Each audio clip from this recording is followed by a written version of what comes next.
The night shift at Earth's Deep Space Monitoring Station was usually quiet. Most operators spent their time watching endless streams of data scroll across their screens, sipping coffee, and occasionally checking the automated alerts. But tonight was different. Tom Baker had been staring at his monitor for 6 hours when the first anomaly appeared. At first, he thought his tired eyes were playing tricks on him.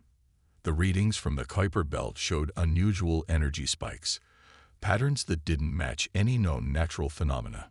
"Hey, Mike," Tom called out to his supervisor. "You might want to take a look at this." Mike Walker, a veteran of 15 years at the station, walked over slowly, his coffee mug in hand. But as soon as he saw the readings, the mug slipped from his fingers and shattered on the floor. Nobody noticed the spreading coffee stain. "Get me Commander Thompson. Now." Within 30 minutes, the quiet station transformed into a hub of frantic activity. Commander Jack Thompson arrived with a team of analysts, their faces grim as they studied the data. The commander, a tall man with gray hair and sharp eyes, stood with his hands clasped behind his back, watching the main screen intently. "Sir," a young analyst called out, "we're getting similar readings from 3 other monitoring stations. And there's more." The room fell silent as new information appeared on the main screen. 3 research outposts in the outer solar system had gone dark in the past week. No distress signals, no debris fields. They had simply vanished. Commander Thompson's jaw tightened. "Show me the pattern of the disappearances." A map of the solar system appeared, with 3 blinking red dots marking the locations of the lost outposts. It wasn't random. The pattern showed a clear, systematic sweep, like someone methodically checking Earth's outer defenses. "Get me a secure line to the Global Defense Council," Thompson ordered. "And someone wake up Dr. Wilson at the Xenorchaeology Department. Her theories about alien scout patterns might not be so crazy after all." As the station buzzed with activity, a junior operator noticed something else. The energy signatures they were detecting matched fragments of data collected decades ago, just before the mysterious disappearance of Pluto's first research base. The Global Defense Council convened within 2 hours, a record time that showed just how serious the situation was. Representatives from every major nation gathered in their secure virtual meeting room, their holographic forms flickering as they appeared around the circular table. "Ladies and gentlemen," Thompson began, his voice steady despite the gravity of the situation. "What I'm about to show you will change everything we thought we knew about our place in the universe." The presentation was brief but devastating. The evidence was clear. Earth was being scouted. Someone, something, was out there, systematically testing their defenses, studying their responses, and destroying any outposts that might alert Earth to their presence. But they had made one crucial mistake. They didn't know that humans had prepared for this very moment.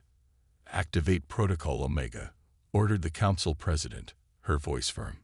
"It's time to show them we're not as helpless as they think." Deep beneath the surface of Mars, ancient machinery hummed to life. Hidden bases on Europa and Titan began powering up defense systems that had waited decades for this moment. And in secure facilities across Earth, soldiers and scientists who had trained their entire lives for this day began their final preparations.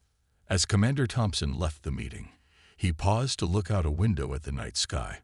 Somewhere out there, unknown beings thought they were cleverly infiltrating a primitive solar system, preparing for an easy conquest. They had no idea they were walking into humanity's carefully laid trap. His computer beeped with an urgent message. Another outpost had gone dark, this time closer to Earth. The aliens were getting bolder, moving faster. "Let them come," Thompson muttered, a grim smile on his face. "We've been ready for centuries." He turned away from the window and headed to the command center. The next few days would change the course of human history, and humanity was not going to play the role of helpless prey. Not this time. Not ever.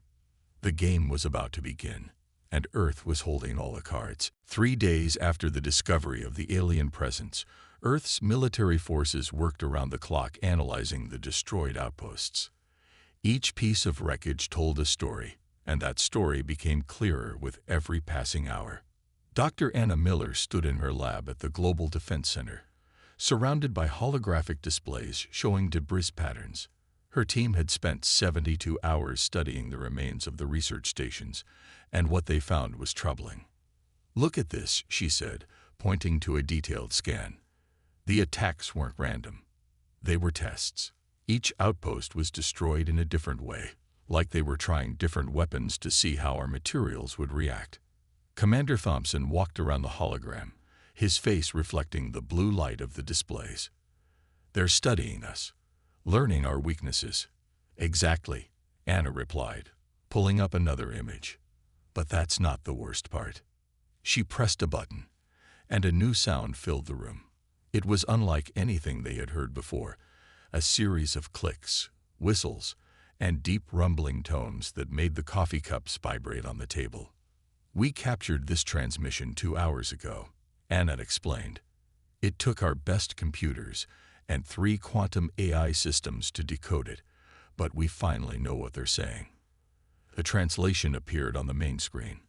Asterisk system, SESMent, primitive defenses, TATUS, ready for processing. Colonization VLU, high. Indigenous, resistance, C. Minimal asterisk. Thompson's fist clenched. "They think we're cattle." "Sir," a young operator burst into the lab, out of breath. "We're picking up more transmissions, hundreds of them. They're all around the solar system." The main screen lit up with dozens of signal sources. The aliens weren't just scouting. They had already surrounded Earth's solar system with hidden communication relays. They had been watching for longer than anyone had realized. But humanity had a surprise waiting. Deep beneath the Rocky Mountains, in a facility that officially didn't exist, Dr. Robert Gray activated a system that had been waiting for this moment for 50 years. "Project Echo is online," he reported through a secure channel. "We can now intercept and understand 90% of their communications." The alien messages painted a clear picture. They saw Earth as just another world to harvest, its people nothing more than resources to be processed. They had done this countless times before to other civilizations, following the same pattern: scout, study, overwhelm, and conquer. "It's time," Commander Thompson said, his voice firm. "Send the message."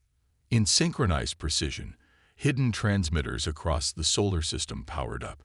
These weren't the simple communication devices the aliens had detected in their scans. These were quantum-enhanced broadcasting systems, capable of sending messages through subspace itself. Earth's message was simple, broadcast in the aliens' own language. Asterisk, "We see you. We Edelawaylays CENU. We READ asterisk." The effect was immediate. The alien communications erupted into chaos. Their hidden relays went dark one by one as they realized their cover was blown. But humanity wasn't finished. Dr. Miller activated the second phase of the response. Across the solar system, cloaked defense platforms revealed themselves for a brief moment. Weapons that had been hidden for decades powered up just long enough to be detected, then vanished again. "Let them wonder," Thompson said with a grim smile. "Let them think about what else we might be hiding." The alien communications changed tone. What was once confident and dismissive became cautious and uncertain. Their messages spoke of unexpected developments and possible technological anomalies. In the lab, Anna studied the latest translations. They're confused, scared even. They've never had a target population detect them during the scouting phase before. "Good," Thompson replied. "Fear is a universal language, and we've just told them we're not their prey. We're their worst nightmare." As night fell over the defense center, the mood had changed. The initial panic of discovery was replaced by determined confidence. Humanity had spent generations preparing for this moment, building defenses and hiding their true capabilities. Now the aliens had a choice to make. They could retreat and leave Earth alone, or they could learn the hard way why humans were the apex predators of their world. Either way, the message was clear. Humanity was done hiding. The next morning, deep beneath the ice of Antarctica, massive doors that hadn't moved in 20 years began to slide open. Project Guardian Shield was no longer just a secret. It was humanity's shield against the coming storm. Commander Thompson stood in the central command room, watching as screens lit up across the massive underground facility. "Begin activation sequence," he ordered, his voice echoing off the metal walls. Red lights began flashing throughout the base. Around the world, similar facilities woke from their long sleep. What the aliens had seen so far was just the tip of the iceberg. "Status report," Thompson called out. "Lunar Base Alpha responding," an operator announced. "Defense grid at 100%. Hidden missile platforms active. Mars colony reporting in. Underground bunkers ready. Stealth shields operational. Europa station online. Deep sea weapons primed." One by one, humanity's hidden defenders checked in. Each facility represented decades of secret work, preparations made while the world thought they were just working on simple space exploration. In orbit around Earth, seemingly ordinary satellites transformed. Solar panels folded away, revealing weapon ports. Communication arrays shifted, becoming advanced radar systems. The peaceful face of human space technology melted away, showing its true military nature. "Sir," a young lieutenant called out, "you need to see this." The main screen showed a massive underground chamber beneath the Pacific Ocean. Inside, rows of massive machines stood ready. The Titans, Earth's ultimate defense weapons. Each one was the size of a skyscraper, powered by technology that the public wouldn't understand for another 50 years. "Begin surface deployment," Thompson ordered. "It's time to show our visitors what they're really dealing with." The ocean floor began to split open. Around the world, people watched in awe as giant mechanical defenders rose from hidden bases. The secret was out. Earth had never been as defenseless as it seemed. In Washington, the president addressed the world. "My fellow citizens, for generations we have prepared. Every nation, every people, working together in secret to protect our home. Today, we reveal the truth. We are not alone in the universe, and we are not helpless." Dr. Miller's team had transformed their lab into a war room. "The alien communications have almost completely stopped," she reported. "They're watching us, trying to understand what they're seeing." Beneath the major cities, huge underground shelters that had been disguised as subway tunnels and maintenance areas opened their doors. The public was amazed to learn that every major city had a complete backup city hidden below it, ready to protect the population. "How long have we been preparing for this?" a reporter asked during an emergency press conference. "Since the first radio signals were detected from space," the defense secretary answered. "We knew we weren't alone, and we knew that not every alien species would be friendly. So we prepared. Every space mission, every technological advance, they all served two purposes: the public purpose and the defense purpose." In orbit, the International Space Station revealed its true form, transforming into a fully armed battle station. The tourist sections pulled back, weapon systems emerged, and suddenly Earth's orbit was protected by a fortress in space. Commander Thompson received word that the backup governments were safely housed in their underground bunkers. Every critical system had a backup, and every backup had another backup. Humanity had learned from studying its own history. No single point of failure would doom them all. "Final status report," he called out. "All systems operational, sir. Global defense network at 100% capacity. Underground cities ready for full population. Food and water supplies for 10 years stored and secured. Medical facilities prepped. Military forces in position." Thompson nodded, satisfaction visible on his face. "Send the final message to our visitors." Around the solar system, humanity's hidden transmitters activated one last time. The message was brief but clear. Asterisk, your scans were incomplete. Your ACESSMENT was on. We are not your pariah. We have VTETKH asterisk. As the message went out, Thompson looked at the Global Defense Readiness display. Humanity had hidden its true strength for generations, playing the role of a young, peaceful species. But now the mask was off. The aliens wanted to hunt. Fine. But they were about to learn that on Earth, the hunters often become the hunted. The time for hiding was over. In the command center, Commander Thompson gave the order they had trained for their entire lives. Begin Operation Thunderclap. Space itself seemed to shiver as Earth's most powerful transmitters activated simultaneously. These weren't ordinary communication devices. They were weapons of their own kind, designed to show Earth's true power. All frequencies ready, reported the communication officer. Broadcasting in 3, 2, 1. The message began. Unlike the previous warnings, this one came with proof of humanity's power. As the broadcast went out, hidden weapons platforms around Jupiter activated.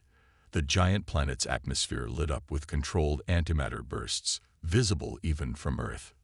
Let them see what we can do, Thompson said quietly. Dr. Miller watched the alien communication channels explode with activity. They're panicking, she said, a slight smile on her face. They've never seen anyone harness antimatter like this. But that was just the beginning. Phase 2 of Operation Thunderclap began as hidden bases on Mars revealed themselves. The red planet's surface split open in dozens of places, showing vast underground cities and military installations that had been there for decades. The message continued, now broadcast in every known alien language and frequency. Asterisk, you thought us blind. We saw you coming centuries ago. You thought us weak. Our strength was hidden. You thought us prey. Look again. Asterisk. To demonstrate their point, Earth activated its Saturn ring defense system. The beautiful rings of Saturn suddenly shifted, revealing thousands of hidden weapon platforms disguised as ordinary ice and rock. The alien scans had missed them completely. Sir, called out Lieutenant Rogers, we're detecting massive energy readings from the alien fleet. They're powering up their weapons. Thompson smiled. Perfect. Execute Phase 3. Around the solar system, human ships began appearing out of nowhere.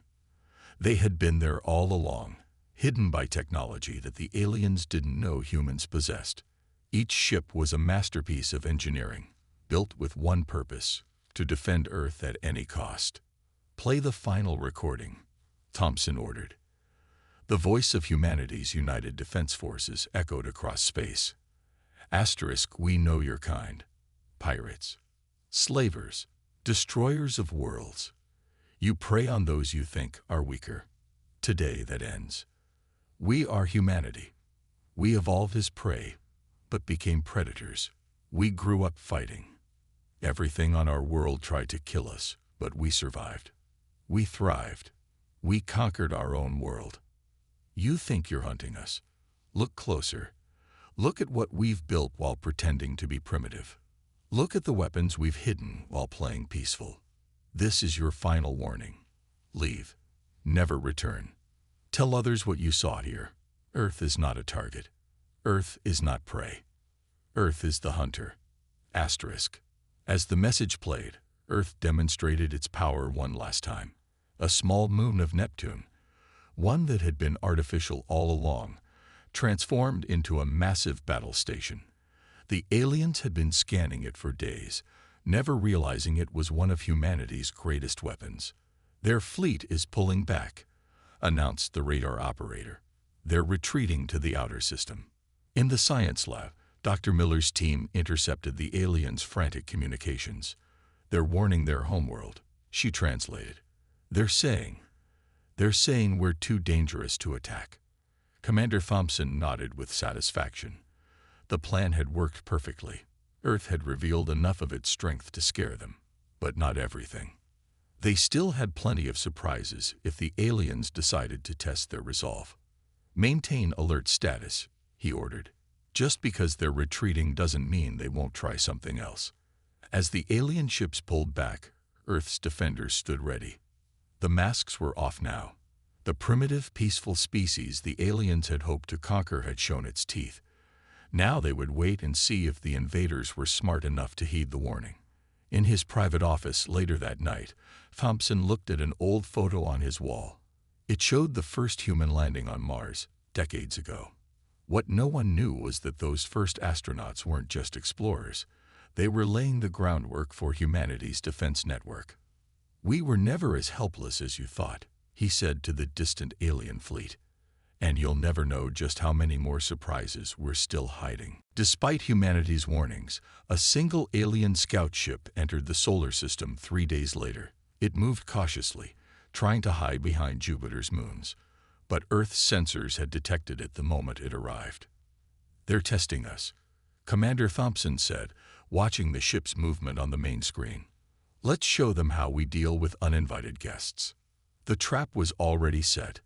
While the alien ship thought it was being clever, it was actually following a path Earth's defenders had prepared days ago. Hidden gravity generators had been subtly pulling it exactly where they wanted it. "All units in position," Lieutenant Rogers reported. "Operation Spider Web is ready." Thompson nodded. "Begin capture sequence." Suddenly, space itself seemed to come alive around the alien ship. What they thought were simple asteroids revealed themselves as camouflaged human vessels.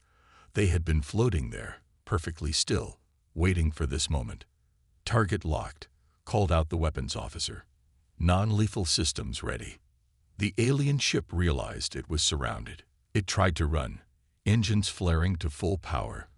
But it was too late. Earth's ships moved with perfect precision, like dancers performing a deadly ballet. "Activate the containment field," Thompson ordered. Blue energy beams shot out from the human ships, connecting in a perfect geometric pattern around the alien vessel. The alien ship tried to fire its weapons, but the energy bolts dissipated harmlessly against the containment field. In the science lab, Dr. Miller watched the alien ship's power readings. "They're trying to use some kind of teleportation technology," she reported. "But our quantum disruption field is blocking it completely." The alien craft made one last desperate attempt to escape.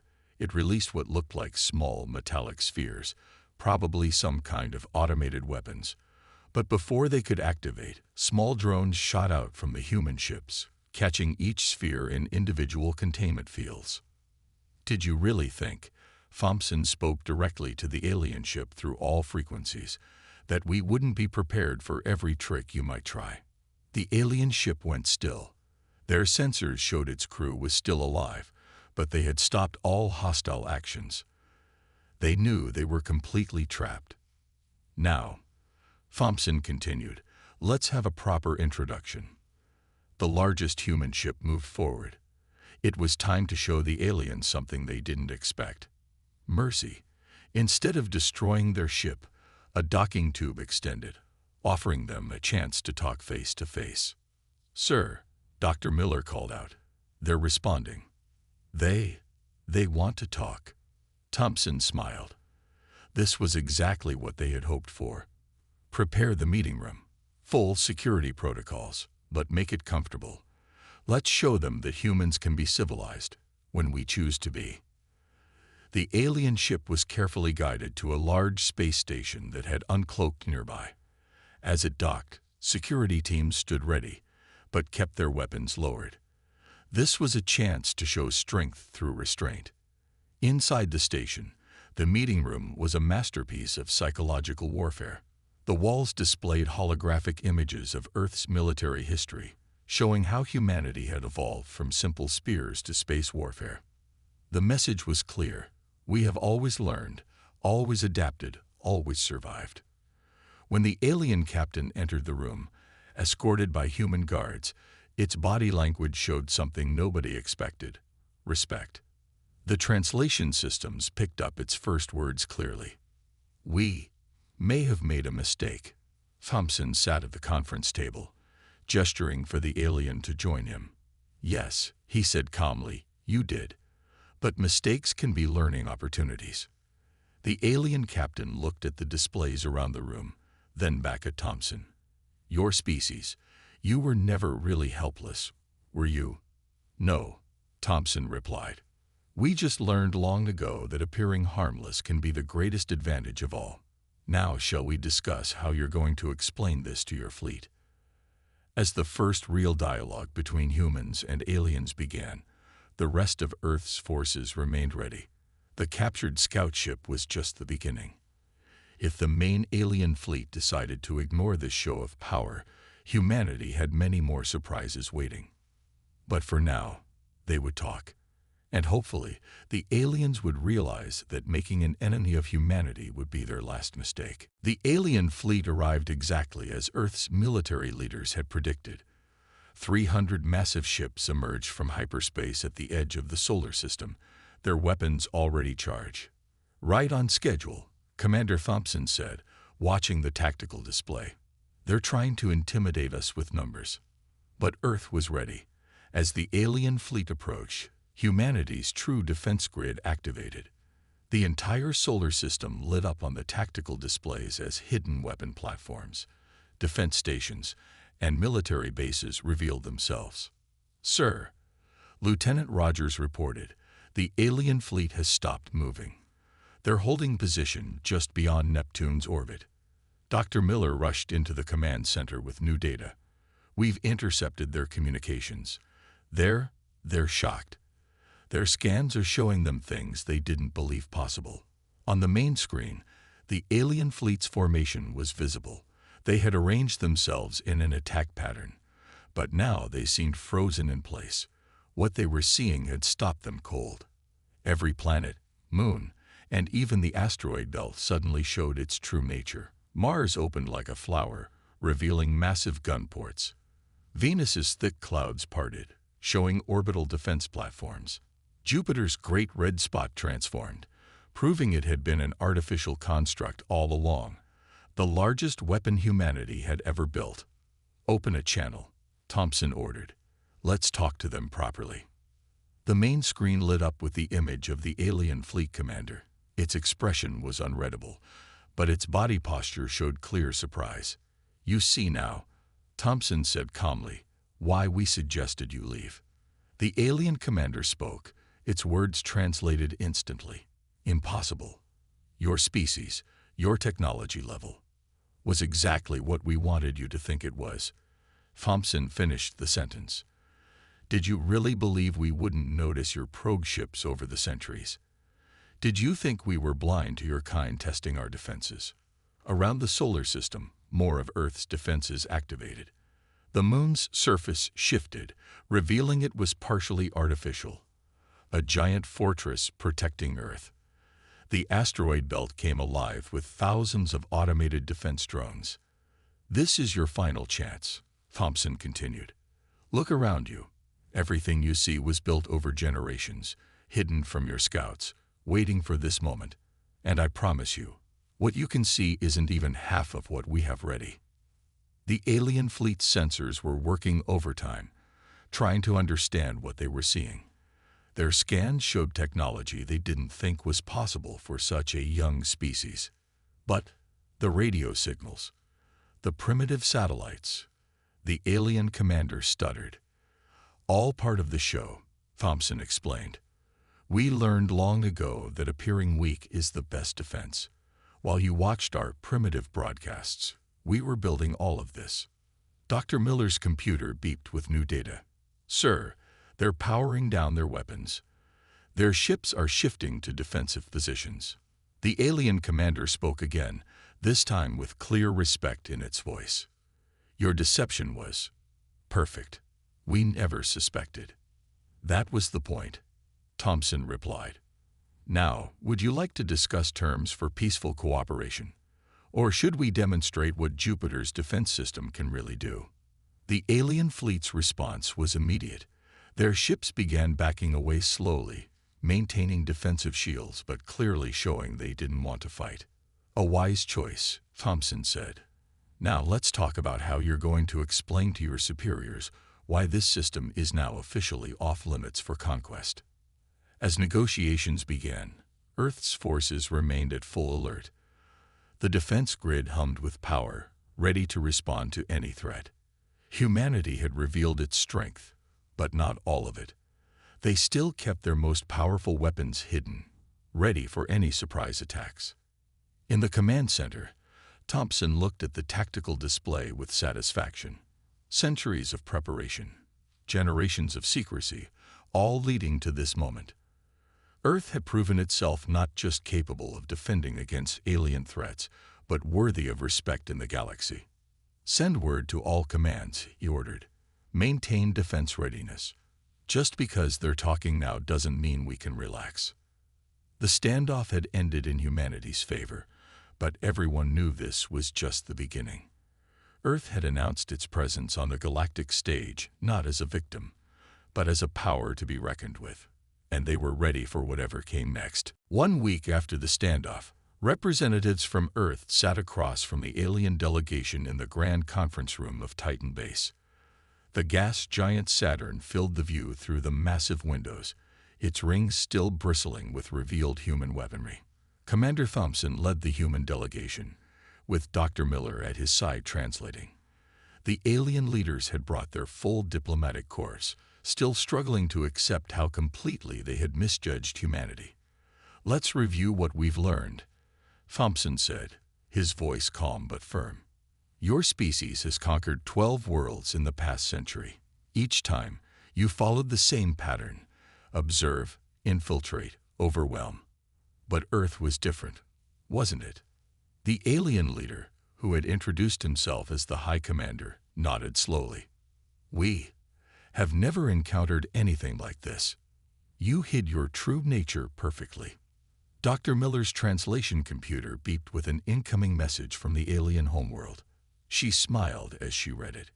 "Sir, their central government has officially classified Earth as a Class X civilization, their highest threat category." Thompson allowed himself a small smile. "Good, but we're not interested in being just a threat. We're interested in peace, on our terms." The conference room's holographic display activated, showing a map of the galaxy. Dozens of red dots indicated worlds the aliens had conquered or marked for conquest. "Here's what's going to happen," Thompson continued. "You're going to free those worlds you enslaved, all of them. And you're going to do it under our supervision." The High Commander started to protest, but Thompson raised his hand. "Before you object, let me show you something we haven't revealed yet." He pressed a button on the table. Suddenly, new marks appeared on the galactic map, hundreds of them, scattered throughout alien territory. "Those," Thompson explained, "are human observation posts. We've had them in place for decades. We watched everything you did. We protected those worlds as best we could without revealing ourselves. But now, the hiding is over." The alien delegation stared at the map in shock. Their own scans had missed all of these installations. "Impossible," one of them whispered. "How did you build all this without detection?" Dr. Miller stepped forward. "The same way we built our solar system defenses: patience, planning, and the understanding that appearing weak is sometimes the greatest strength." The next few hours were spent drafting what would become known as the Sol Accords. The aliens agreed to withdraw from their conquered territories. Earth would oversee the transition, helping freed worlds rebuild while maintaining a watchful eye on their former conquerors. "There's one more thing," Thompson added as the agreements were being finalized. "We want you to spread the word to other spacefaring races. Tell them what you found here. Tell them about the system that looked primitive but wasn't. Tell them about the humans." The High Commander looked at Thompson with newfound respect. "You want us to be your messengers." "Exactly. Let everyone know. Earth is not a target. We're not helpless primitives. We're the ones who wait in the dark, watching, preparing. We're the ones who have teeth." As the alien delegation prepared to leave, their ships escorted by human vessels, Dr. Miller approached Thompson. "Sir," she said, "their deep space communications are spreading the word already. Other alien species are receiving the message. Earth is being reclassified in databases across the galaxy." Thompson nodded. "And what are they calling us?" "The Watchers, the Hidden Ones, the Warriors who wait." She paused, checking her translations. "But mostly, they're calling us the Warning." From that day forward, Earth's reputation spread through the galaxy. The story was told on 1,000 worlds, the tale of a species that had fooled the greatest predators, that had turned their own hunting tactics against them. In the years that followed, Earth emerged as a protector of younger civilizations, a guardian against those who would prey on the weak. The weapons remained ready, the defenses stayed strong, but they were no longer hidden. As Commander Thompson stood watching the alien ships depart, he thought about all the generations that had worked in secret to reach this moment. They had transformed humanity from prey to protector, from victim to guardian. The warning had been delivered. The galaxy had learned its lesson. Never judge a species by its appearance. Never assume weakness means helplessness. And never, ever threaten Earth.